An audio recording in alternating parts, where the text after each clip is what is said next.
The House Workforce Development will come to order. First on the agenda are minutes from March 15th, and so Representative Becker Fenn, have you had a chance to look at the minutes? Yes, Mr. Chair. Those who approve the minutes say aye. Aye. Opposed? Motion carries. Minutes from March 17th. Representative Hanson, have you had a chance to look at the minutes? And those who approve minutes say aye. Aye. Opposed? Motion carries. Minutes are approved. First on the agenda is House File 2521. Chair Liebling. Good morning. I will move that House File 2521 be laid over for possible inclusion. To your bill, Chair Liebling. Thank you very much, Mr. Chair. First of all, good morning. I'm delighted to be in this committee. I never have been in this committee before, and I'm so happy to be here. So thank you so much for hearing this bill. So I need to just explain briefly. So this is the simulation center proposed for the Southeast Minnesota, Rochester area. And it's really two bills. So there is, this is being put forward by a nonprofit called GRAUK, which my testifier will explain is kind of a long-standing community-based organization that was really created years ago to kind of bring together all the educational components in Rochester and try to build up education across the spectrum. And so they are working on establishing this simulation center. And so it's really in two bills because it has a capital investment component, but it turned out that some of those costs weren't bondable. And so it got split into two bills. So what is before the committee today is just the non-bondable costs of the center. So I just want to make that clear. And I don't know if there would be a cash capital investment bill, if maybe all these costs would be put into that one bill. I'm just not really sure how that would work, but I'm so happy to be able to explain this, be here so that you can all learn about this great project, because this is a project that really directly tries to confront the workforce shortages in healthcare by stepping up the training of people who are going into a whole range of healthcare fields. So a simulation center, which my testifier can explain much better than I, is a facility where healthcare training can occur on simulation, in simulation. So people can, practice taking a blood pressure, practice giving an injection, that kind of thing, without working on real patients. And it has a lot of benefits, not only because people can hone their skills without fear of hurting a real patient and can get a lot of supervision and help to build those skills and build their muscle memory, but also because there's a real shortage of clinical slots for training. So when you have training going on, you're also pulling away a provider who can also be giving health care directly to patients. Whenever we try to teach something, it's just a slower process. So you need both those things. I don't want to say this can replace in-person training, but it's a really important component, and what they're trying to do is make this more widely available in the community to serve more organizations that can come in and contract for time, essentially. So it would serve everybody from, people, I think, trying to be certified nursing assistants, right, all the way up through RNs, and I don't know, even maybe physicians. That's not one we talk about so much, but it's more for the broad spectrum of people who need training. So if I may, Mr. Chair, I'm going to let my testifier give some additional information. Yeah, please to your testifier, Julie Nigan. And if you could please state your name for the testimony and then continue with it. Oh, thank you, Mr. Chairman. Yep. My name is Julie Nigan. I am the Executive Director of Greater Rochester Advocates for Universities and Colleges, better known as GRAUK. And GRAUK is a nonprofit that has linked education providers with employers to advocate and promote a skilled workforce for southeastern Minnesota. We've been in existence for 36 years, and I would have to say GRAUK's major accomplishment was the establishment of the University of Minnesota Rochester. They were a group of business people and educators coming together, pushing for the need for University of Minnesota Rochester, which serves healthcare professions. So in 2020, as a neutral organization, not education, not business, but both, we were asked to unite public and private educational institutions, employers and experts in design and technology with the goal of establishing a simulation center to upskill current healthcare workers and to prepare future healthcare workers. As an example, Mayo Clinic has two simulation centers, one very large and one small. They are completely booked. Can't get in there. Nobody outside Mayo Clinic can get in there, and frankly, it's mainly the upper level, like surgical staff, medical students, and some nursing staff who get in there. But they're beyond capacity right now. Olmsted Medical Center, the other large healthcare provider in southern Minnesota, has no access. Their employees have no access to simulation technology to upskill their workers as well in new techniques and to work and learn as a team. So we have together, since 2020, done a needs analysis, a business and governance plan, and completed a co-design process to address equity, inclusion, and diversity in both the training and in the staff. We met with our co-design people, met with the people from University of Minnesota, and the co-designers were our current healthcare workers in the Rochester area from diverse communities who have had experience with simulation, know the great side of it and what they'd like to do better. And so they were able to they're guiding some of our curriculum and some of our actual technology. We've also explored curriculum, as I mentioned, space design, technology, and possible locations. We urge you to make an investment in the Simulation Center for Southeastern Minnesota and to partner with us to train and prepare our nurses and other healthcare workers who will serve patients now and in the future. Thank you. Thank you very much. Are there any other testifiers who wish to testify on this bill? Okay. Now we'll go to member questions. Any member questions or comments? Okay. Representative Weens, go ahead. Thank you, Chair Brandt. Thank you, Representative Liebling and Ms. Nygaard. I'm just curious, I don't think I heard exactly where it was physically located, so if you can discuss that a little bit. I love the community aspect to this. And then also maybe the capacity throughput. So those two things I'd like to know a little bit more about. Great. Ms. Negan. Oh, I'm sorry. We currently are looking at various locations in the Rochester area with an emphasis on downtown Rochester. As if you're not from Rochester, you may not know, but if you're from any larger city, you know that downtown areas have lost a great deal of their workforce. And so there are multiple spaces available in downtown Rochester that we would like to remodel. We do not plan on building a center. It's a remodeling process and have no interest in actual building a center.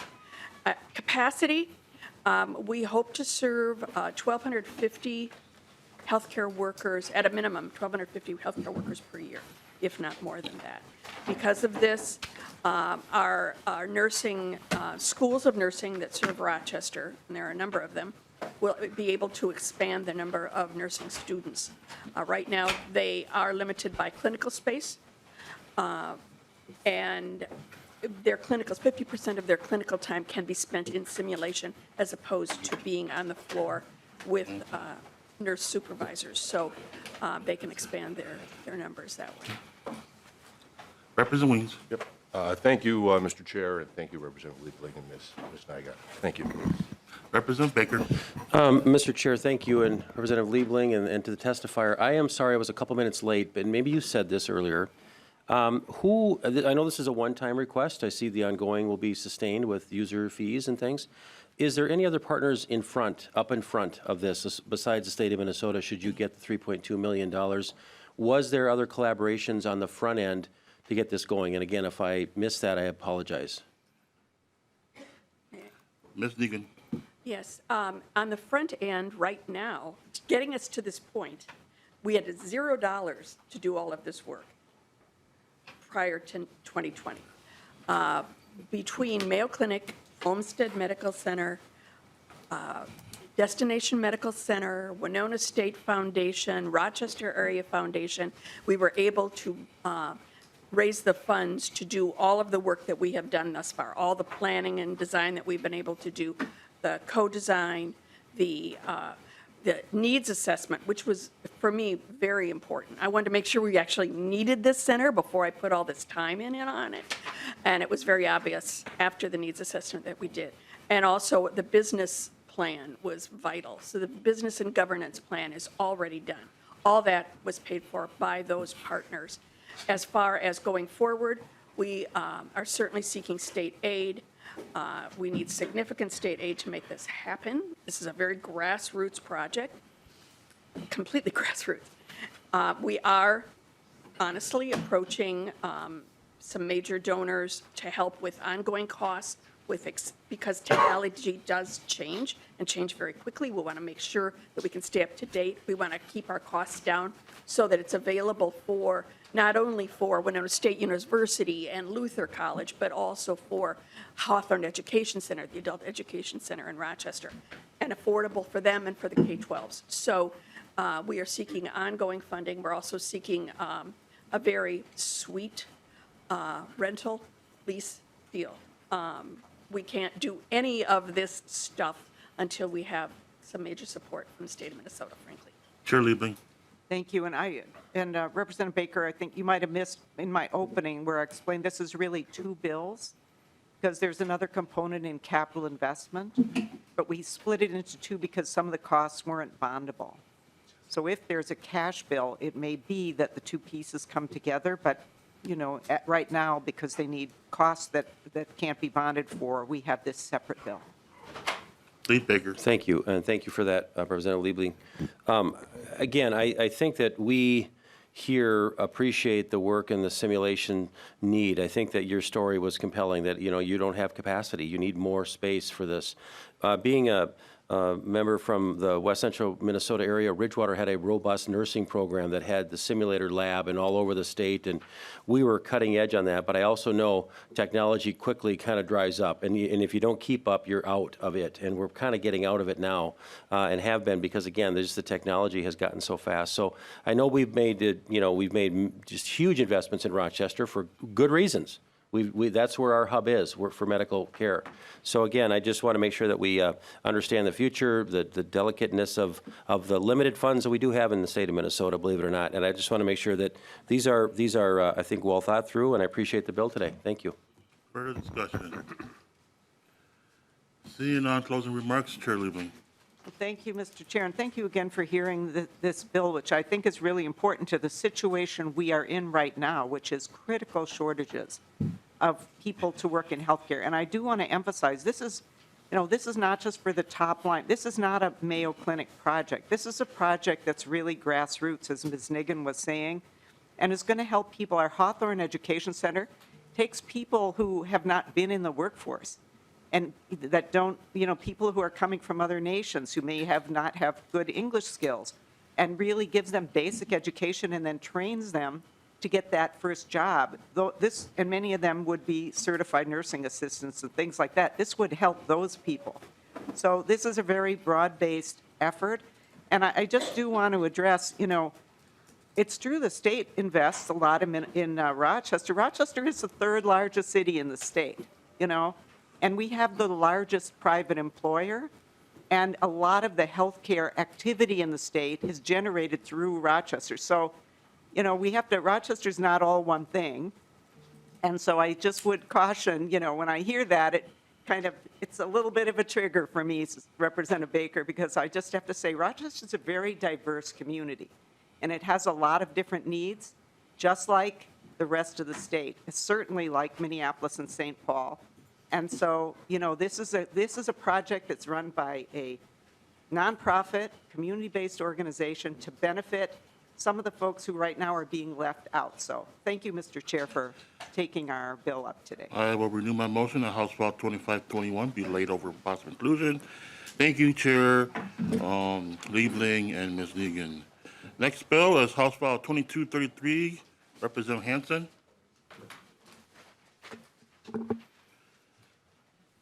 I'll move that House File 2233 be laid over possible inclusion to your bill. Representative Hanson. Thank you, Chair, and thank you, committee members. I apologize for running a little late, and thanks for being flexible with your schedule today. House File 2233 is an agency bill, and it does 4 things. First, it changes the term private business to participating business in the Pathways program. Private business is not defined in the statute, and the Attorney General has weighed in on the definition of private business and has determined that it excludes businesses that may be owned by a municipality or tribal nation, such as municipal hospitals or tribal enterprises. So this change will create some consistency between the statutes and promote some greater participation in what are considered really high-demand sectors. Second, it allows tribal nations to be direct recipients of DEED's state contamination cleanup grants. This was raised in tribal consultations as a requested change. Contamination cleanup grants are allowed for cleanup on development projects on tribal land, but are only eligible using local development authorities as the application sponsor. And this bill ensures that tribal nations are included in the definition of a development authority and municipality. Third, it moves the use of the word now in line 4.1 and 4.2 in the definition of a displaced homemaker in the Minnesota Family Resiliency Program to better support individuals who are seeking to re-enter the workforce following the divorce, death, separation, or disability of someone upon whom they were financially dependent. The last and biggest change that this bill makes is to promote a more responsible use of taxpayer dollars by being more diligent about the reports that they produce and provide to the legislature. This change will allow certain reports to sunset within a reasonable amount of time, and presently the agency spends a pretty significant amount of time in taxpayer dollars to produce over 36 reports. And these reports can be important in certain situations, and we've had lots of conversations about reports lately in this body, but mandating these reports that are rarely referenced by legislators are duplicative and not a good use of time or resources. So this bill targets reports that have no sunset in statute and requires the commissioners to submit an annual list of reports that will be set to expire. This list will be sent to the chair and ranking minority members of the committee, and there's some breakdowns of the dates in the bill. I won't bore you with all of the details and when they expire, but I would encourage you to look at that. And with that, I'll turn it over to my testifier. Thank you, Chair. Welcome to the committee. Please identify yourself for the record, Mr. Commissioner, and proceed with your testimony. Good morning, Mr. Chair and members. I'm Kevin McKinnon, Temporary Commissioner of DEED.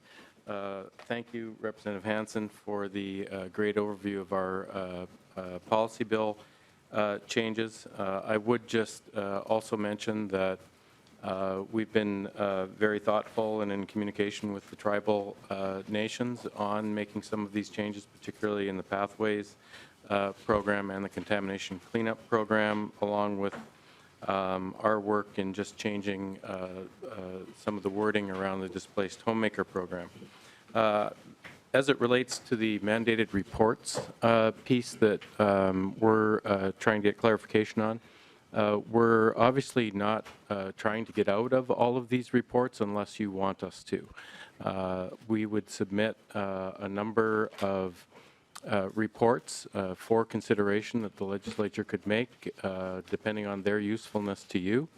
I would also mention that we do an annual report and inventories of programs for everything essentially at DEED. So there's a little bit of redundancy there, but we just want to make it very clear to you that you would decide which reports would not be needed.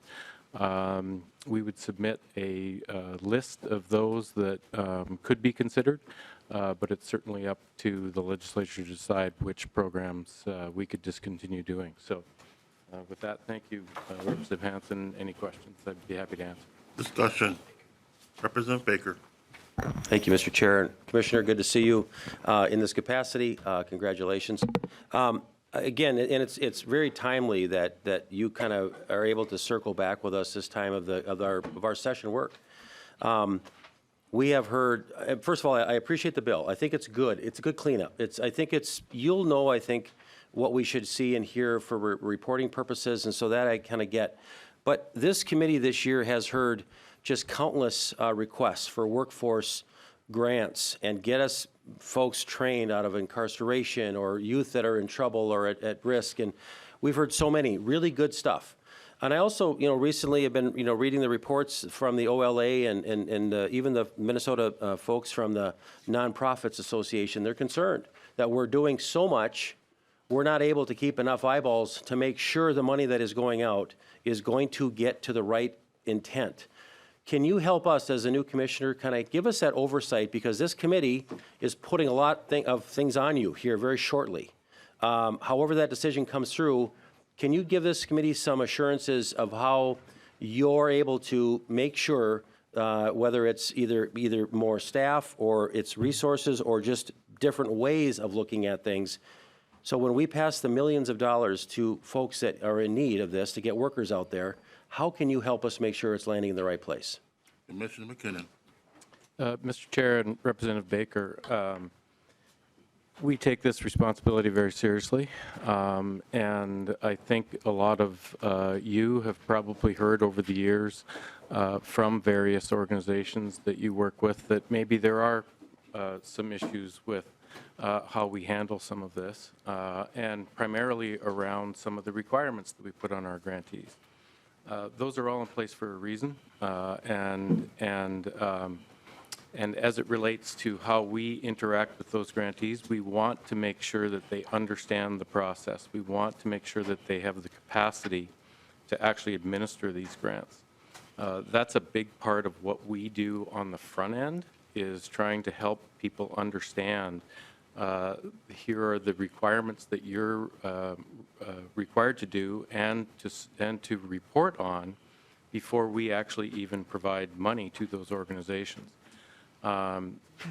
As I mentioned, we take this very seriously, particularly, I've been obviously at the department for 17 years, and on the economic development side, we have dealt with this a lot. I know our workforce development division deals with this a lot, so it's a lot of front-end training of the grantees that we're getting, and on the back end, just making sure that the uses and the direction of the money is going for appropriate uses. Lastly, I'll just address the staffing question. We at DEED, much like many other organizations across the state, are still trying to hire more staff. We will obviously have to do that as well moving forward here with a few different programs that come in. So we're very focused on the training of those staff and ensuring that they understand the steps that we take, not only from a DEED policy perspective, but also in consultation with the Department of Administration, who oversees a lot of the grant policies. So I hope that gives you some sense of how we plan to deal with it. Representative Baker. Thank you, Mr. Chair, and thank you for that answer. I think, again, as the administrative fees and what you need for that staffing is necessary because it's coming at you. But what I think I also want to know is, again, I'm in a unique position myself under DHS granting with my opioid council work, and a lot of these agencies really are overwhelmed with the grant requirements of what we are putting on our agencies. When you say you're meeting with these folks ahead of time, you train them up, they a lot of times don't get the money until they've exhausted or actually have had the expense. I mean, that's where a lot of it goes. What is your mechanism that if you see a nonprofit or a thing out there that isn't checking the boxes right, do you have the ability to say stop? Or do you need, because we've told you to give them the money? I want to know what is your authority to say this isn't right, we can't do this with this group because they're not participating like they've been told, Can you just, again, remind us where your authority is to make sure that you don't hand out the grant money when they're not following the rules? Commissioner, remind Representative Baker. Mr. Chair, Representative Baker, as I mentioned, we do take this very seriously, and in the case that you bring up, yes, we would withhold payments. If there are things that we see that do not make sense, we would obviously investigate it. And in some cases, we might have to go back and try to collect a previous payment if that were the case and it was discovered after. In my time at DEED, I've had to do this a number of times where we don't even enter into grant agreements. When there are some concerns, and unfortunately, you, as representatives of organizations in those areas, are probably well aware of times where that has happened. We try to come to some resolution. We try to work. We try to implement exactly what the intentions are. But when there are issues, yes, we have the authority to essentially work with everybody to understand that maybe this organization is just not ready for that funding. We don't want to do that. We hope that the organizations that are out there are capable, and we want to work with them to be able to do that. But as I mentioned, we take this very seriously, and that's our role. Representative Baker. Final comment. Thank you. And I appreciate that, because we are seeing these bills for sometimes very quickly. We give them to you. You're the final check. You're the final spot. And there are citizens out there all over the Minnesota that expect all of us to do our job right, and we're counting on you to do that. So again, thank you for that. It's just we really have to make sure that all of our granting processes right now are checked and rechecked, because we don't want to have any more mistakes. So I appreciate your help. Thank you. Representative Stein. Thank you, Mr. Chair. Good morning, Mr. Commissioner. I am at the opposite of where Rep. Baker is.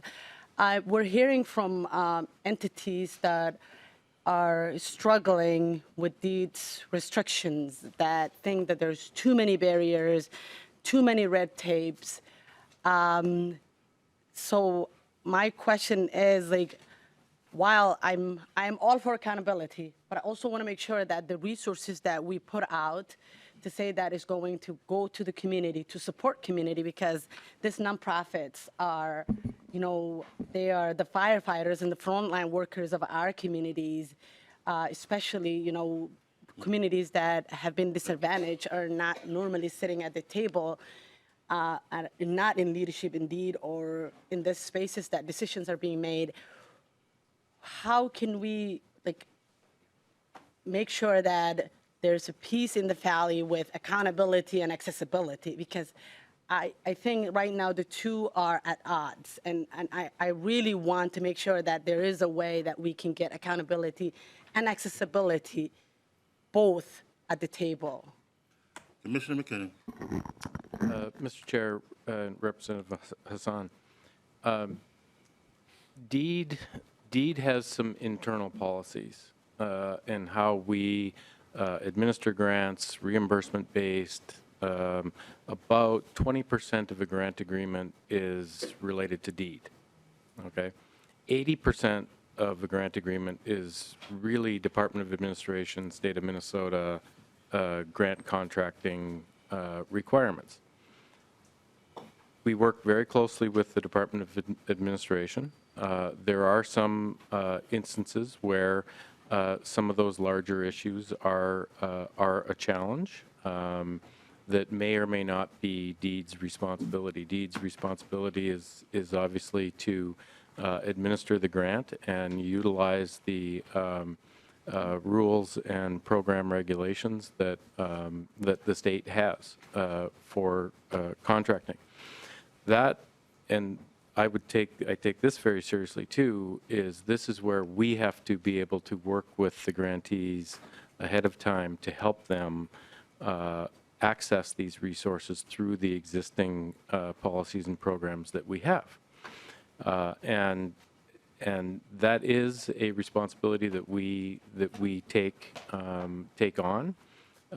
With the number of organizations that we have to deal with, we try to do as many collaborative sessions with other grantees so they can work together as well and understand maybe some of the requirements and work with other organizations who have done it before to help them gain the capacity that they ultimately need to get through this. So we try as hard as we can to help grantees through the process. We obviously don't want to sit on the money. We want to get the money out. That's our role. Those are your intentions. But we want to make sure that it's obviously getting out in the fashion that we're supposed to get it out in. So, thank you. Representative Hassan. Quickly. Thank you, Mr. Chair, and thank you, Commissioner, for that explanation. Both Chair Zhang and I had entities that are coming to our office that had, funding through the legislator that went to deed that they were unable to access because of the reimbursement rates, and you have to do the work and come back and do reimbursement. And some of these entities are so small, they don't have the dollars to do the work. So there used to be cash advance. Is that still a thing? And then there's also some concerns about the matching grants when there is, dollars that we say that the community has to have matching grant, and the community can't come up with the matching grant. In that instance, what does DEED do, and how do you support entities that are very small and don't have a capacity to come up with the matching grants? Commissioner McKinnon. Mr. Chair, Representative Hassan, your first question, cash advance. Yes, we have the authority to do a small cash advance. I think it's $25,000 or $50,000.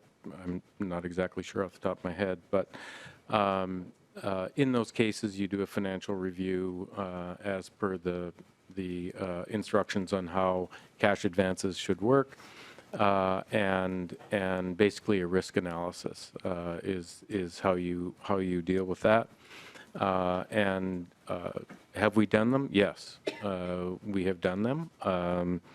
As it relates to the matching requirements, it sort of depends on whether the legislature puts in matching requirements within the program, or whether it's just a straight grant without matching requirements. That's typically something that we would see in the legislation. And there's also instances where, if we're talking about capital investment requests versus general fund requests, there's some other issues that we have been dealing with over the past couple of years related to that. As more nonprofit organizations, as an example, are receiving capital investment funding, which comes along with a whole other set of regulations that MMB oversees.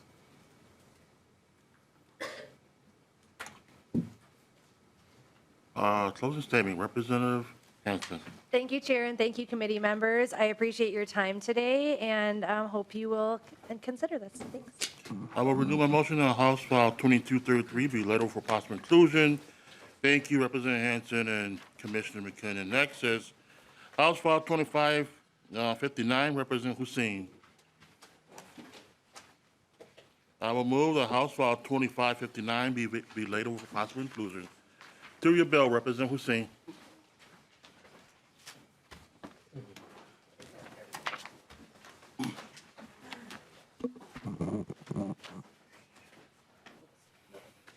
Good morning, Neo Zhang. Hello, everyone. Chair Zhang, thanks for giving me the opportunity to present this bill. House File 2559 is Hmong American Partnership Workforce.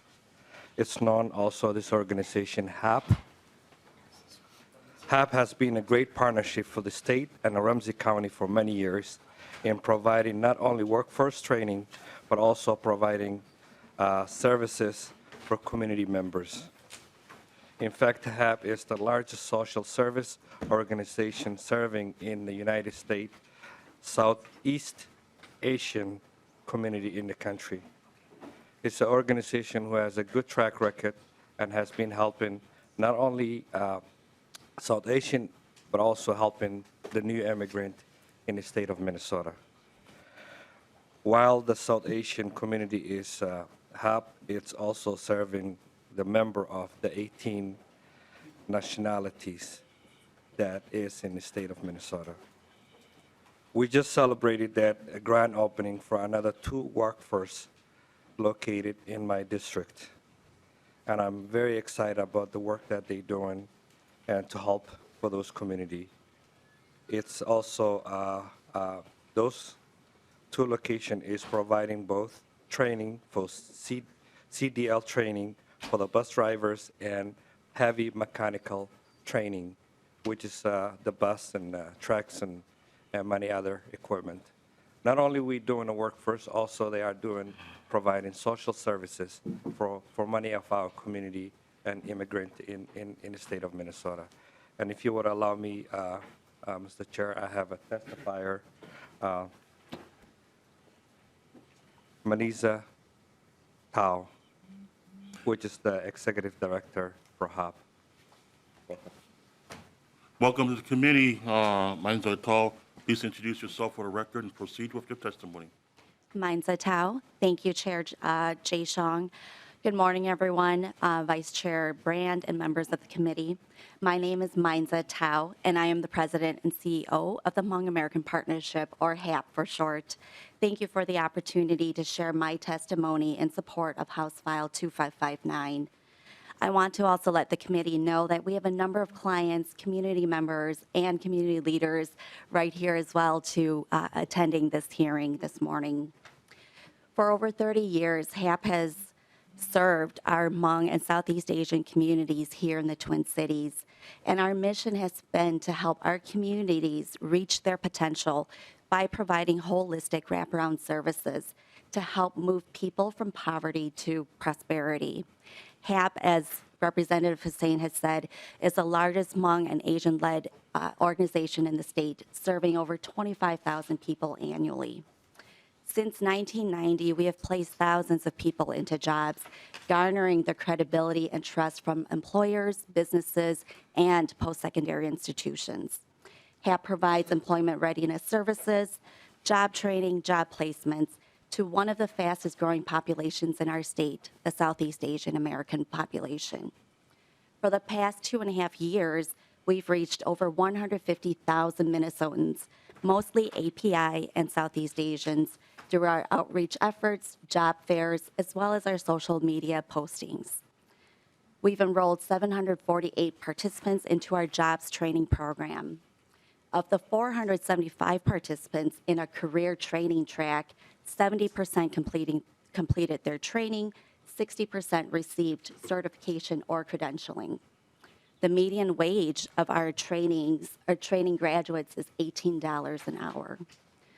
Direct appropriations are critical to meet HAP workforce development work.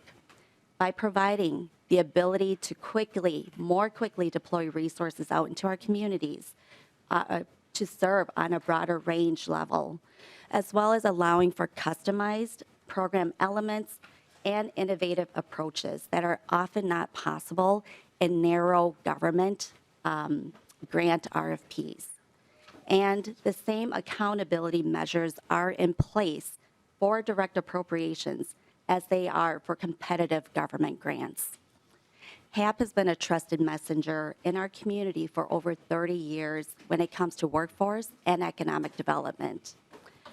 We also have a client, Tu Pa, who also goes by Tui, who is a client of our workforce development training program, here with us to share his story.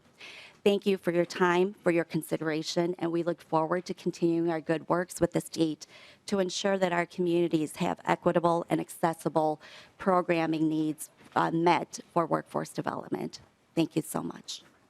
Welcome to the committee, Mr. Tao. Please introduce yourself for the record and proceed with your testimony. Chair Song, Vice President Brand, and members of the committee, my name is Tusu Tao, and I am a job training client in HAP program.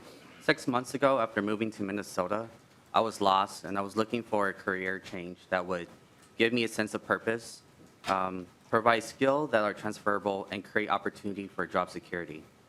That's when I learned about HAP's career training and education classes, and I enrolled in a course in ITT Fundamental this past fall.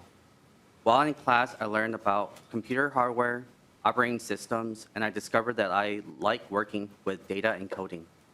Although I was learning the basics of data, I made time to study on my own, and I learned how databases are structured, why companies use data as insights, and how those insights help improve the growth of companies. Everything I was learning about data inspired me to and I felt like I had discovered my next calling and to fully pursue data analytics. Then in February 2023, I enrolled into another class with HAP and learned about the Salesforce CRM platform and to become a Salesforce administrator. I am now nearly done with the class and expect to take my Salesforce exam in April 2023. Recently, I competed for an apprenticeship role in data analytics with Cargill, and among the 60+ applicants, I was the fortunate candidate they selected. Today, I'm no longer lost because I found my confidence and the discipline to learn. And in the upcoming week, I will be starting my new role in data analytics. I'm so grateful to HAP for providing all the opportunities, the one-on-one mentorship, and for providing resources such as support services to help my housing so that I can stay in school. I would not have made it this far if it wasn't for HAP. Thank you for your time in listening to my success story. Thank you for sharing your story, Mr. Tao, and congratulations. Discussion. Representative Baker. Mr. Chair, thank you, and welcome to Minnesota. 6 months into it, I see you're doing very, very well, so congratulations on that, and it was a great testimony. And to our Executive Director, the CEO, thank you for the presentation. Looking at your company, it looks like you guys are doing a lot of good reach out to that community, and I know that they're such an important part of our economy here in Minnesota. It's a $2 million request. Can you tell us also, on a little larger scale, what other areas do you receive funding to help support your services? Thank you so much for the question, Representative. We also receive, while we are going back for OIC appropriation, which is split up between the other OICs in the state of Minnesota, that in the past, that appropriation was to launch our HAPS OIC, because we launched, of course, over COVID, and that was to help build capacity. Currently, we have other DEED grants as well, and that is to support other supportive service areas as well as direct training services for workforce development. And so we do what I call piecemeal funding together to ensure that we can provide that holistic wraparound service, because we know that our clients who come to us, they cannot be successful if we do not help meet their basic needs at home. And so it's not just about providing them with workforce development training courses, it's providing them with behind the scenes, what are still your needs, transportation needs, clothing stipends to have appropriate clothing for their jobs or their training courses, as well as food. There's a lot of food insecurity still. And so those are the types of fundings that we pull together to make sure they get workforce development training, but also wraparound services. And that's usually through grants as well as foundation dollars. Representative Baker. And that's what I was looking for, too. Thank you. I was looking to see if there's other foundations that are supporting you, maybe some corporate donations, some partnerships that are always really critical to leverage the dollars of the state taxpayer dollar. But again, I just want to thank you for that comment. Thank you. Representative Zalesnikar. Thank you, Chair, and thank you for being here today. I'm excited to see that this ask involves a pathway for somebody to come here and in 6 months to hear the story, because that is the Minnesota goal, and you're the Minnesota miracle. So, you know, I love to see the healthcare track. I've looked at your website. I like to see the master plan, and when you look at the CNA programs to be pathways to healthcare and manufacturing and IT, and I missed one, but there are four: IT, transportation, manufacturing, healthcare, and IT. That's your four pillars, from my understanding.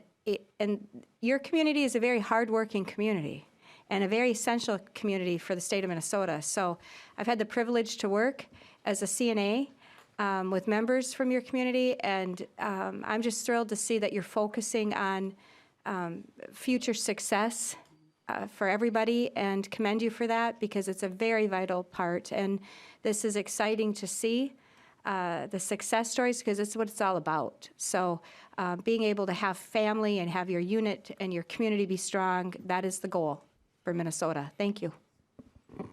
Representative Ryer. Thank you, Mr. Chair. Thank you for being here and testifying and for bringing this bill forward, Representative Hussein.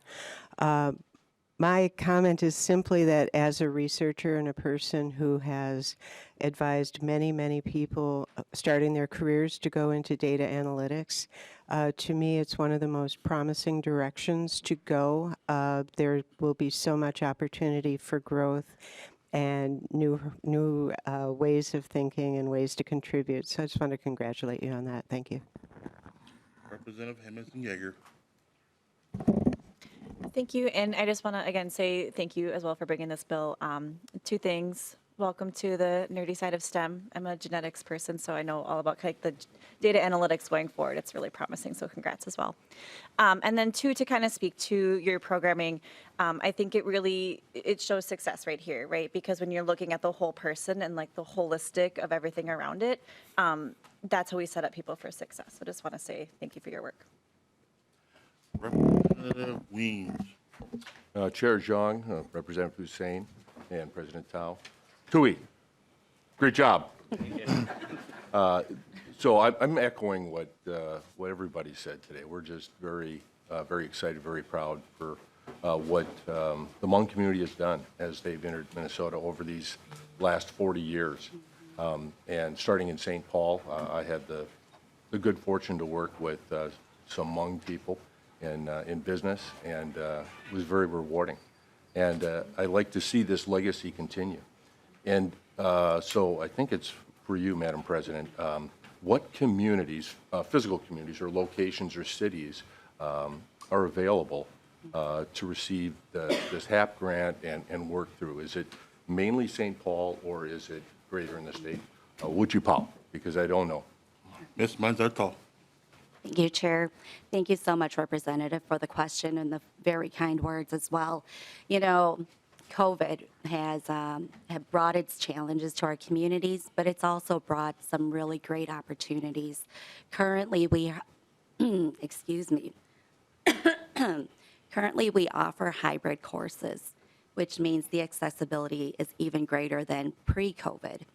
And we plan to continue these hybrid courses. If COVID had not happened, we probably would have stayed with the in-class, in-person model, I think many of us. And that would have been a smaller reach, to your point, Representative. It would have been probably the Twin Cities, the greater metro area.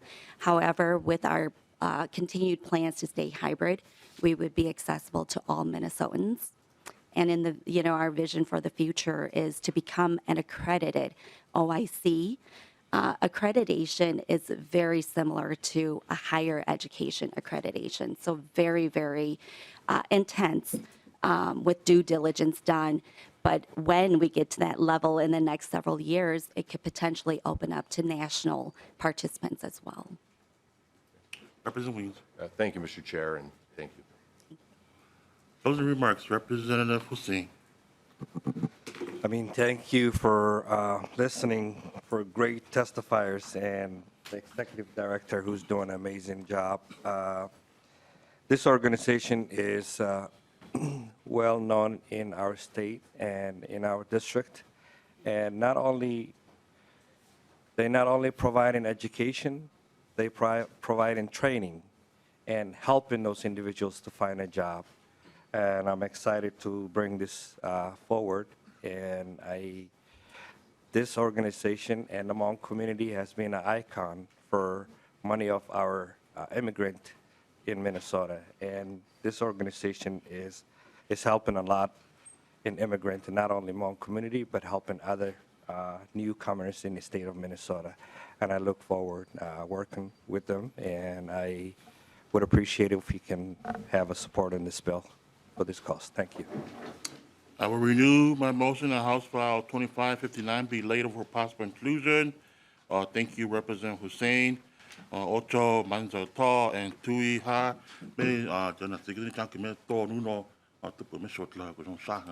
Next bill is House File 2889.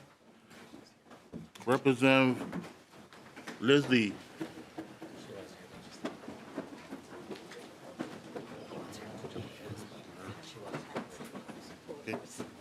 Representative Lee is not here. Representative Wolgamott. Representative Lee is here. I will move that House File 2889 be later for possible inclusion. Welcome to committee, Representative Lee. Thank you, Mr. Chair. To your bill. Mr. Chair, members of the committee, thank you for hearing House File 2889 today.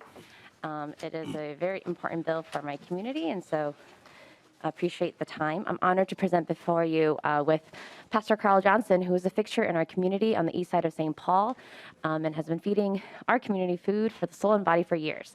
House File 2889 is a one-time appropriation of $415,000 to Project Restore Minnesota, which would help Pastor Johnson expand the operation that he's been running for almost a decade to fight food insecurity in our community. As you may know, food insecurity levels reached historic levels during the pandemic, and food shelves even saw increases in demand last year because we know that recovery has not been equal for all communities, especially our communities of color. And in my district, a district with one of the lowest annual household incomes in the state, I know how important the need is. This is an important bill that takes an innovative approach to addressing both food insecurity and a workforce shortage in our community. And with that, I turn it over to Pastor Johnson to share with you the impact of this project. Welcome to committee, Pastor Carl Johnson. Please identify yourself for the record and proceed with your testimony.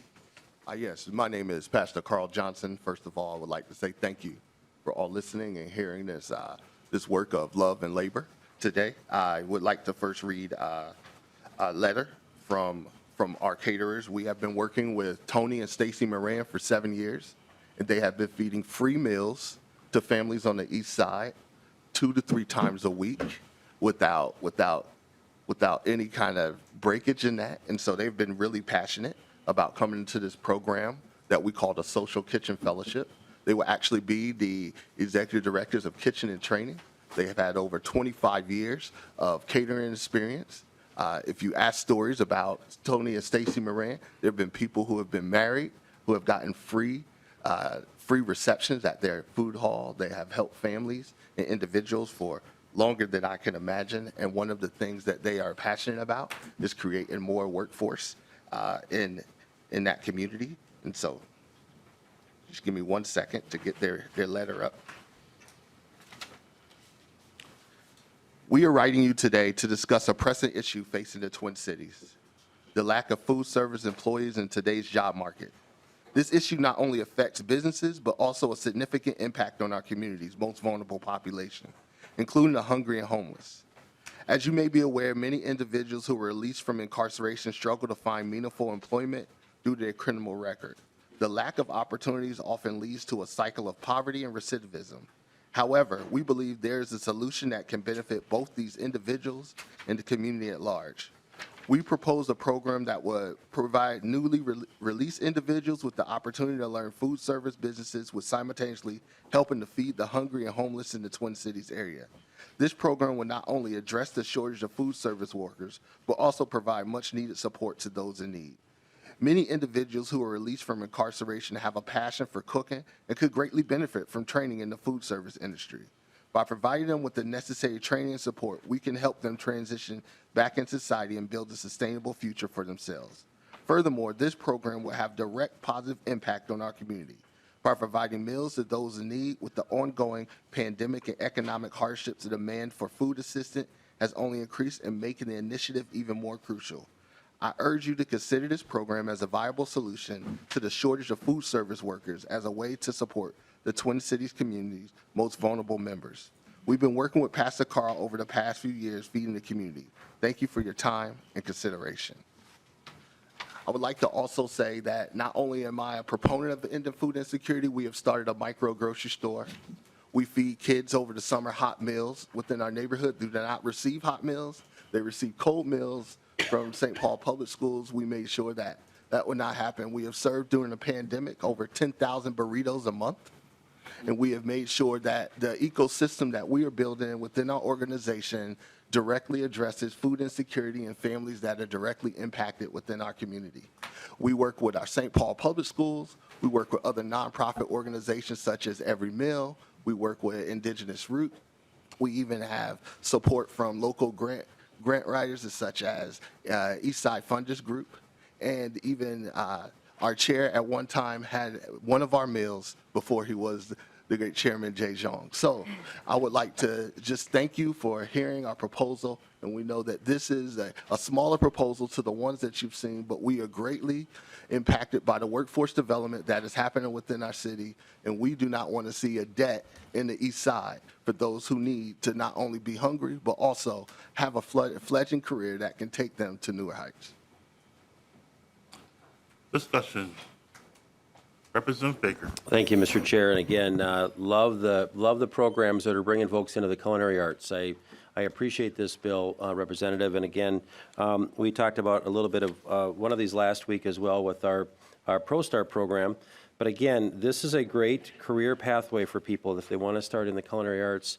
This is very focused on that. I think your community sounds very much in need of this program. And so to the testifier, Mr. Chair, and you might have seen this as a theme of my questioning today, is other partners that you're working with to help supply this and help leverage the dollars of taxpayers. Can you help us with sort of the other ways you can make a few dollars to help leverage that?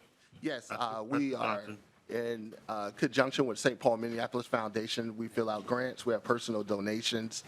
We have what we call partner meetings with businesses and organizations to talk about this program. We're actually having a meeting that's open to the public May 15th.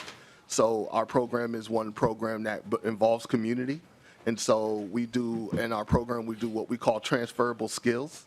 And that transferable skills program, it means that any and everyone has a piece to play to making sure that people can be a partner of this program.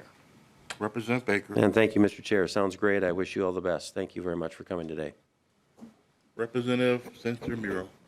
Thank you. Hi, Pastor Carl. We did the BCLI program together a couple years ago, so good to see you. And I remember seeing you on Zoom with your amazing grocery store in the background. So I'm excited to hear about this project. I think it sounds great. My question is just about the handout that we have in our packet for Faith City Church. Yes. Can you just kind of talk about the connection between the nonprofit and the church?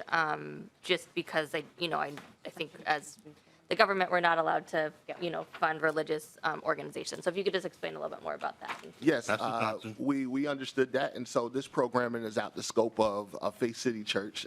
So we partner with Project Restore, who's already doing workforce development, and the Eastside Funders Group gave us someone called Rachel Speck, who works for Exchange Minnesota. So we've put in about 55 hours of program writing for this program outside of the scope, and that was my mistake of putting that one pager on there. And so we just wanted everyone to know that these partnerships that we have work in conjunction, and our faith community is not the main focus of this program. Representative Lee. Yeah, just for clarity, Project Restore Minnesota is the fiscal sponsor. So you probably know they manage other deed programs and grants too. Representative Muro. Thank you. Further discussion. Seeing on closing remarks, Representative Lee. Great. Well, thank you, Mr. Chair and members of the committee. This is an idea directly from our community, which has identified a need and also solutions. So I hope that you and the committee will consider it for inclusion. Thank you. I will renew my motion that House File 2889 be later for possible inclusion. Thank you so much, Representative Lee and Pastor Johnson. Next bill, Representative Gomez. Welcome to the committee. House File 2583. I will move that House File 2583 be later for possible inclusion. Welcome, tax sharers. Thank you, Chair Zhang. Wonderful to see you up there with your gavel. I have I didn't see a, can I ask you to hand these out? Mr. Chair, this is the first time Chair Gomez is here, and I don't see any treats. I know, I'm empty-handed, and I haven't even ever appeared before Chair Zhang before.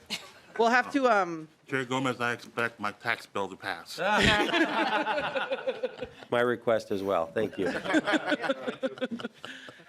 Absolutely. We can all meet for roast beef outside Chair Zhang's office one of these days for your special treat. Thank you. Thank you so much for hearing the bill, and to Chair Zhang and members of the workforce development community. Today we have House File 2583, which would provide funding for workforce development activities for at-risk youth and unengaged young adults experiencing disabilities in my district, 62A. And they're kind of handing out a packet about the organizations that would be funded with these dollars.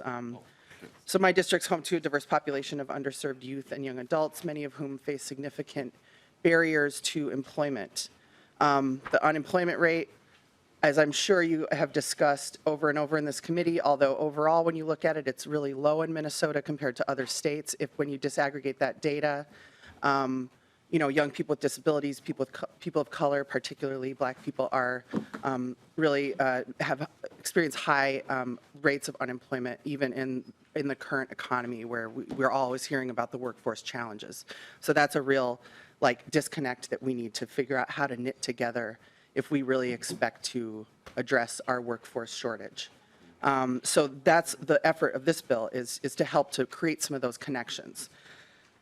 Without access to early work experience, civic engagement opportunities, education pathways, young people will continue to face these limited prospects. And, when a young person fails to become economically self-sufficient in our society, that has costs in other ways, the human costs and real economic costs to our public systems. So I hope that the members of the committee will support this House File 2583. It provides job readiness training, on-the-job training opportunities, support services, mentorship, networking opportunities for this population. The impact of this bill would be significant. It would not only help young adults in my district find stable, well-paying jobs, but also increase their engagement in the community overall. This population also is really experiencing a lot of issues with violence, drug use. I mean, it's really a pretty tragic situation, and having economic opportunities, having positive mentoring relationships with adults who look like them and who can provide sort of a vision of what a life could be like can really make an impact on people, on those young people in our community who are really struggling right now. So thank you so much for the time today, and I have a few testifiers with me, Mr. Chair, if you would want to hear from them. Welcome to committee. Please identify yourself for the record and proceed with your testimony. Yeah, thank you so much, and good morning, everybody. Thank you for having me. Thank you, Rep. Gomez, for presenting that amazing. So I'm really excited to be in this committee today to testify on the needs of our young people who came miles and miles to live in this great country, especially in a cold place called Minnesota. There's recent research made by Wilder's Can you research. identify yourself for the record, please? Oh, yes. I skipped that part. I'm too excited, I guess. My name is Ukasha Dikane, and I am the executive director of FRAYEO, which is one of the organizations asking for the funding today. Thank you. Yeah. So there's a recent research that shows the employment disparities that exist in our communities right now. The research was done by Wilder's Research. It ranks Twin Cities to be one of the #1 metropolitan cities to champion in workforce participation, and the last one in not addressing the disparities that are existing. So we are really lost in those disparities. When we talk about employment disparities, what are these? This is the gap that exists within our communities. As a professional and a young person, I came to America with knowledge, with skills, and with talents. And it took me so many years to find my first job. Right now, there's young people in our community who are facing the same problem, the same issues. So last year, we served more than 400 community members. Some of them are young adults who have experienced economic disparities, who have been faced by COVID, who have had a language, transportation, to name a few. When we talk about reducing the juvenile crimes in our community, we have to put the discussion on ways we can engage these younger people into workforce or into economic or work readiness projects. So I don't want to have a long conversation today here, but what House File House File 2583 will do is it will create a pathways to prosperity for these young people. It will bring them to the table where they can talk about what they need and also improve the way to make an honest, livable wage that will come from those trainings that we offer. Chair Gomez, I see that you have 3 other testifiers too. Are they here to testify too? They are, yeah. I want to be respectful of the committee's time, so, but yeah, if we could hear from them also and just ask them to keep their comments pretty brief. I know you guys have a lot of work. So Nemo Ahmed was next.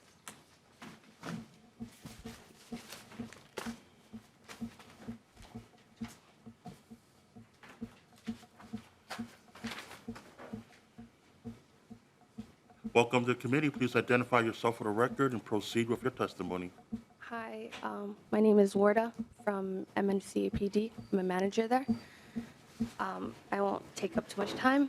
MNCPD is a nonprofit organization. We focus mainly on the East African community of the disability community. So we have a 245D license. The main thing that we strive to break down is the language and cultural barriers, especially when it comes to employment. We have a lot of parents who go through the struggles of helping their children that have a disability all throughout kindergarten, all the way to high school, and then after that, they kind of get to that point of not understanding what to do, and they don't like to ask for help. So we strive to host educational classes for parents, as well as, sorry, I have like a whole thing. We strive to host educational classes and job readiness classes for the youth and parents so that they can be right there with their children step by step and understand it in their own language and the cultures. Our mission is to be able to have the youth connect with not just the job that they want, but with other people so that they can see that it doesn't matter if you have a disability or not, that you can be in a position of doing what you would like to do. Thank you.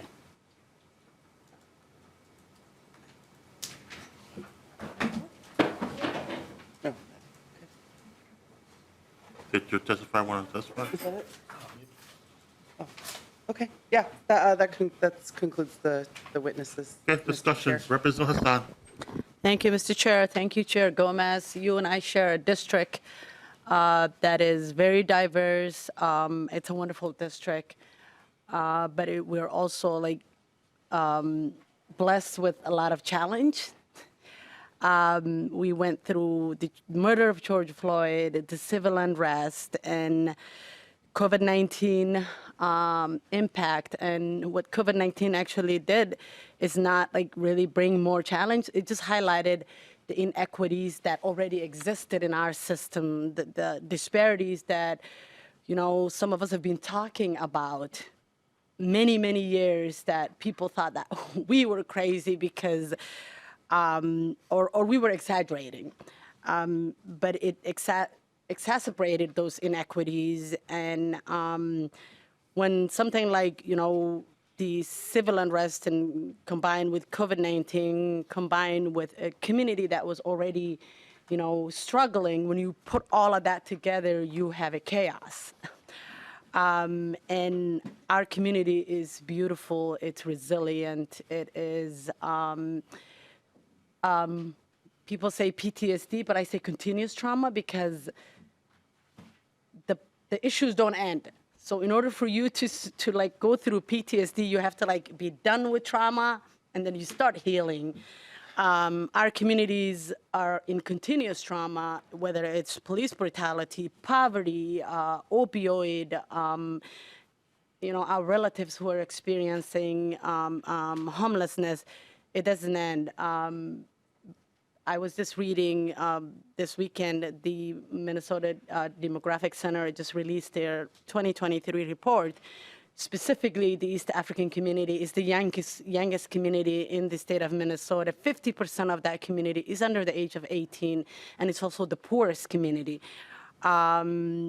with many challenges. So I appreciate you bringing this bill because I am a true believer of like lifting from the bottom, and this is how we lift from the bottom because we put our resources where we need it the most. And this community has, you know, it's a new community, it's a young community with a really high entrepreneurship spirit.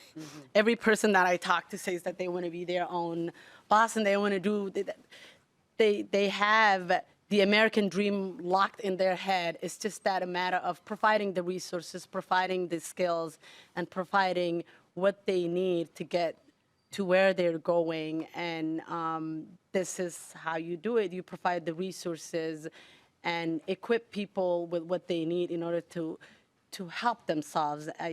This isn't a handout, this is a hand up. You're helping somebody that needs help. So I appreciate this bill. Thank you for the folks from the community who are here. We have a lot of work to do in our district, in our city, and in some of our disadvantaged communities. So thank you for your work. Representative Nelson. Thank you, Chair Jung and Representative Gomez, Chair Gomez. Thank you for this bill, and I think Representative Hassan brought up a lot of important points, and I'm just kind of wondering if you could explain: are these three separate entities, and are they all umbrellaed under one group, or how does the grant get split three ways? That's probably my biggest question is what's the structure of it there? I think there's definitely a lot of need, but understanding the structure of it I think would be helpful. Chair Gomez. Mr. Chair and Representative Nelson, if I could turn to my testifier. Yep, that's a good. Wait till he says, yeah. Go ahead. Yep, yeah. That's thank you so much, Chair Jay. That's a great question. So it will be, it's a coalition of three organizations. Three of them do a great job in a grassroots level in our communities. And the funding, the $600,000 that we're requesting will go directly to them, to these three organizations in an equal amount. Under deed. So it will go to deed, and then after that, it comes to us. Representative Nelson. No, thank you for that explanation. I think that helps in understanding how it was divided, and if it was a one umbrella over everything, and they're kind of three working together. But so thank you. Representative Zalesnikar. Thank you, Chair, and thank you, Representative. My question was just similar a little bit on just understanding bringing three organizations together. If the money is to fund the staffing of the oversight for this new organization, or if it is $600,000 that's going in joint to pay for salaries and leadership and whatever positions, or if it's for program cost is, through talking about childcare help for youth and connecting youth with professionals. How does that look, and what are your thoughts on that? Mr. Yukashmita King. Yeah, thank you, thank you, Chair. Yes, again, another great question. So this funding will be used to pay for a full-time staff for both of the three organizations. And the remainder after the full-time staff will be used to provide a support services to the young adults and also those experiencing disability, whether it's childcare, whether it's transportation, to meet their needs. So yeah. Representative Zalesnikar. Thank you, Chair. Thank you. Do you have an idea of what percentage, if it's one full-time staff for each location, what amount of money is that of the $600,000 that you're allocating? Mr. Kenny. It's gonna be a full-time person paying $30 an hour, 40 hours a week. So 200,000 each organization minus that amount. Yeah, I don't have it on top of my head on that calculation, but yeah, so it's a FTE, 40 hours a week. Representative Zalesnikar. Thank you, Chair. And thank you for explaining that. And is this just wages or is it benefits? Wages plus benefit. Mr. Ducasa the King, Yeah, wages plus benefit. Representative Estakar. Thank you, Chair. Thank you. So it's possible that it's a $100,000 allocation Yes, for the administrative cost and $100,000 for the program. for the program. It's about a half and half split is what I'm guessing from not seeing straight math, but just looking at it from a financial statement. So I guess my question is, I don't have any doubt that there's need to Representative Hassan and Representative Gomez, that there's issues that we're all trying at these committees to address. I'm just wondering what the best utilization of, if there are 3 programs that exist that work collaboratively together, we see so many of the programs.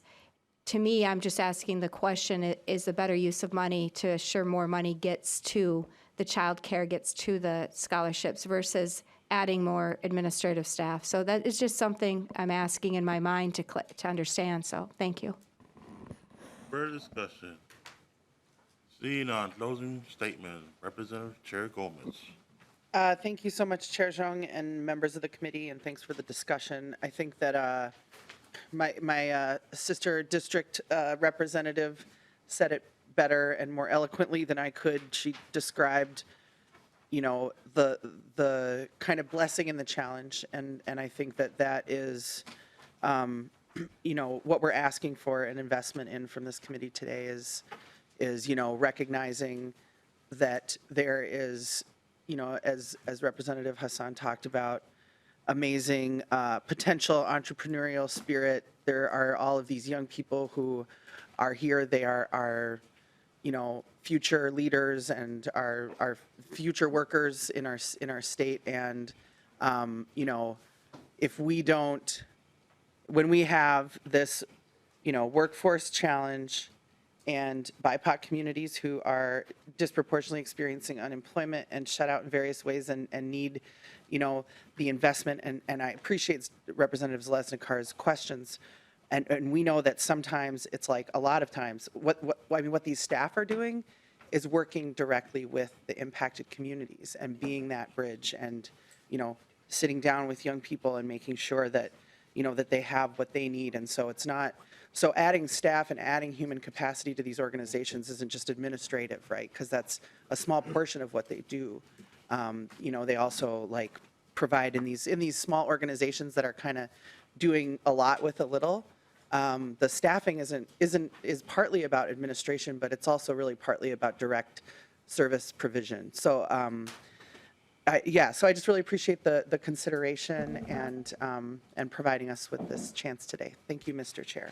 I will renew my motion that House Bill 2583 be laid over possible inclusion. Thank you, Chair Gomez and Mr. Yukasa Takani. Next is Representative Wolgamott, House File 1724. I will move that House File 1724 be laid over for possible inclusion. To your bill, Representative Wolgamott. Chair Zhang, it is so great to be back in your committee. Always a pleasure. Vice Chair Brand, thank you as well. I'm here before you this morning to present House File 1724. And I'm bringing this bill before you, Mr. Chair and members, because survivors of sex trafficking and domestic abuse face extreme barriers to regaining independence and stability. As these survivors overcome the unthinkable traumas that they have experienced, they also need to find stability through job training, help with lost documentation, resolving legal issues, childcare, transportation, laptops, appropriate work clothes. Those are the barriers that survivors are facing, and it's made even worse because many workplaces don't understand the specific needs of survivors and could use supportive training as a safeguard to their success. And employment is key to support the survivors and their families, but it's also key for housing because to attain permanent housing, you got to maintain successful employment. Those are the barriers that we are trying to break down through House File 1724, which is a bill to appropriate $500,000 in fiscal year 2024 for a grant to Avivo to provide resources and support services for survivors of sex trafficking and domestic abuse in the greater St. Cloud area as they search for employment. That's what this bill, oh, and I'll also note, Mr. Chair, that this is a one-time appropriation. That's why I'm bringing this bill forward. That's what the bill does. With that, Mr. Chair, I have a testifier who can provide further information to you and the committee on how important this appropriation in House File 1724 is. Thank you, Mr. Chair. Welcome to the committee. Please identify yourself for the record and proceed with your testimony. Mr. Chair, members of the committee, my name is Patrick Shepard. I'm the program manager for Avivo in St. Cloud. We're the employment service provider for the Minnesota Family Investment Program. Used to be called the Welfare to Work Program. And we serve Stearns, Benton, Sherburne counties. The project that we're here to talk about is a collaboration between Workforce Development Agency, the Domestic Violence and Human Trafficking Advocacy Programs in St. Cloud. We want to bring our shared expertises together to create a model of helping these survivors achieve self-sufficiency through a successful career. The state workforce development community has specific curriculums for pockets, special populations, and Representative Baker talked about a couple of them with the folks coming out of incarceration. We've talked about youth, but there is no such program for victims of trafficking or domestic violence. So this program would really create a model that we could share across the state of Minnesota to help other agencies serve these populations. And just talking about the need, these primarily women come to us with really just the clothes on their back. We really need to start from the bare beginning and really build up all the skills and all the support structures in place to help these women get good paying jobs so they can move into an independence. And with that, if you have any questions, I certainly can help answer those. Thank you. Discussions, Representative Rand. Thank you, Mr. Chair. I'll make these comments brief, but I'm proud to be a co-author of this legislation. I think it's really important for us to get something out the door where we can say this is working, we can use it in other locations. If you just watch the recent news, a number of people were arrested in a sting just in the Bloomington area for soliciting. And although that doesn't actually address the infrastructure of human trafficking that we have in Minnesota, it only addresses the people who are willing to pay for it. And they've been arrested now and are going to be charged with a severe crime. But at the end of the day, we still have a lot of victims that are still out there that are still part of this infrastructure. And when they do leave that infrastructure, the criminal element that's there, we need a place for them. Because you're right, they're coming with nothing. And we need to kind of make them whole again. So I appreciate this opportunity. Thank you. Representative Centimero. Thank you, Chair Zhang. Thank you, Representative Wolgamott, for bringing this important bill. I'm wondering, and maybe this is a question for the testifier, if you can talk more to kind of what are the organizations that you're partnering with for this work, and then, how, as you're creating this program, as you're creating this curriculum, how are survivors, supporting you in the creation of this curriculum? Thank you. Mr. Shepard. Yeah. So the three partner organizations, Avivo, again, a workforce development program helping folks, our expertise working with folks on the MFIB program. The other organization, Anna Marie's Domestic Violence Shelter and Community Program, been in the St. Cloud area for decades. And then the newest program in this organization is Terebinth Refuge.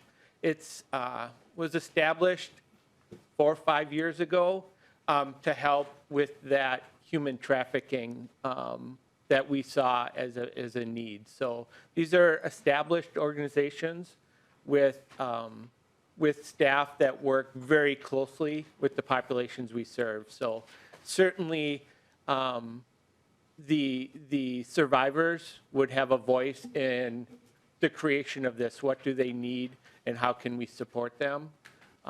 as we create this program. Representative Sensimero. Thank you. Just a follow-up question. Are there any kind of programs that you all are looking to as models as you're creating this? Thank you. Mr. Shepherd. Yeah, Mr. Chair, members of the committee, there is no really model for this, and that's part of the pilot project, the 1 year to really create a model. We do have, again, the Welfare to Work program, which we can use some of the expertise from that, but we definitely, as Representative Wolgamott talked about, we do have to educate the employers in the area as well. And we do have a workforce development council that we work with employers in our area that we would help educate. So there's pieces that we can take from different models, but this is really creating a new model. Representative Sensimero. Thank you. Representative Baker. Thank you, Mr. Chair. And to the testifier, Mr. Shepherd, thank you for being here. I know the St. Cloud area especially, the last several years has really identified a need for this in the community with human trafficking, and I'm grateful for the work of the local police departments and the collaborative efforts. And I see now Avivo kind of wants to, I think, jump into this focus. $500,000, it's one-time money, you want to get you up and running. How are people going to be able to now know that you are going to be a part of this? What do you think will be how will you connect with victims of this, and how will you be sort of that leader on this area? Mr. Shepherd. Yeah, Mr. Chair, members of the committee, Representative Baker. That's where Terabith and Anna Marie's come in. They are the organizations that are really, literally the boots on the ground, talking with these survivors. So that's where the population would come from, is those two organizations. And they would bring, again, their expertise to the collaboration. And I'm glad that you mentioned the other partners in town, the police. Certainly, we would use a collaborative approach to this, but the actual clients would come from those agencies. Representative Baker. And thank you for that. Just a little piece of advice too, when you come in the future, if you do this, these little one-pagers really help us a lot. We don't have anything in our packet. Maybe there was supposed to be something, but it helps us to kind of know where you're at, what your current programming is, a little bit more than just the face of the bill here. So if that is a possibility in the future, because again, Avivo is a terrific brand in the state of Minnesota. We really do support their work. This issue in central Minnesota is critical. I'm glad Avivo is stepping up to this. Again, I just want to make sure that we're building this up. It's kind of a new starting program for you guys on this, and I do hope that you have a lot of also financial partners that are helping you kind of build this as well. It's going to be ongoing, and I'm looking forward to hearing a report back when you're got it all set up and running. So hopefully this, if it does pass, we'll see some good results. Thank you for your effort on this. Representative Zelensky. Thank you, Chair Jung. And thank you, Representative, and to the testifier. My question is just, Avivo looks like it's a very strong program that's done some great things in central Minnesota. And I wanted to ask the question, I've looked at your website. I like to look at financials. When you look at your net income, your expenses for 2021, I looked at 2020, I also looked at 21. But what is your NOI right now as far as your organization? Mr. Shepherd. Yeah, I know what I have in the St. Cloud area. I'm not as familiar with all the fiscals from the entire organization. So we operate in the St. Cloud area, the Welfare to Work, the employment services. Mm-hmm. So we work with Stearns, Benton, Sherburne County, and those grants are about $2 million for staffing and then support services for the clients. Representative Zelensky. Thank you, Chair, and thank you. So I guess I'm just wondering, are you operating with a net gain right now? Do you have a cash reserve for the St. Cloud division for Avivo? Mr. Shepherd. Yeah. We're grant funded, so it's a year-to-year grant, so we don't have cash reserves within that. If we don't spend it, then it goes back to the state of Minnesota. So we wouldn't have any rollover cash that we could use. Representative Zelensky.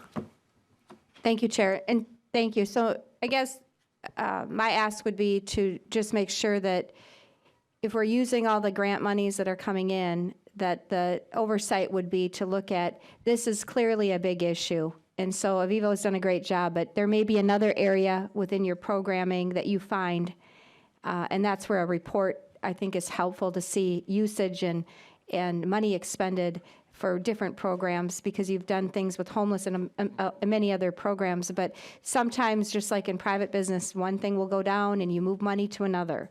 And so as we're allocating dollars for this committee, just want to make sure that there's a need, that there isn't the possibility to move money within grant monies that you have isn't there, and that this ask of 600,000 is needed, for the strength of your organization. So, in the service that model that you are attempting to help, which I believe is very valid. So, if there's possibility to move money around internally or not, that was my question, I guess. Closing remarks, Representative Wolgamott. Well, thank you very much, Mr. Chair and members of the committee. Let's help build a system of support, training, and opportunities for victims of sex trafficking and domestic abuse. Let's help them achieve stability. Let's help them recover from their unthinkable trauma. Let's help them succeed in their lives by including House File 1724 in your Finance Omnibus Bill. Thank you very much, Mr. Chair. Representative Wolgamott and Mr. Shepherd, make sure you follow up with the GOP members about the concerns. I will renew my motion on House File 1724 be later for possible inclusion. That being said, we are going to meet again this Friday afternoon at 1 p.m. in Room 10. Committee is adjourned.